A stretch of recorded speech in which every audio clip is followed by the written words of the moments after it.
بریم امروز با یه حلوای عربی لذیذ و خوشمزه. ابتدا میریم سراغ شیرین کردن و طرز تهیه آب و شکرمون.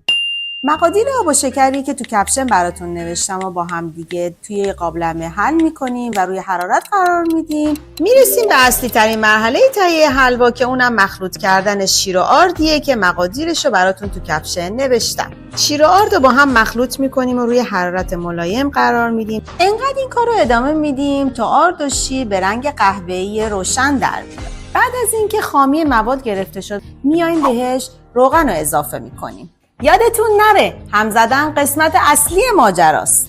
آخرین مرحله‌مون اینه که آرد و شیر رو از روی حرارت برمی‌داریم و میایم آب و شکری که از قبل تهیه کردیم که کمی خنک شده رو با هم دیگه مخلوط می‌کنیم. حلوای ما آماده است.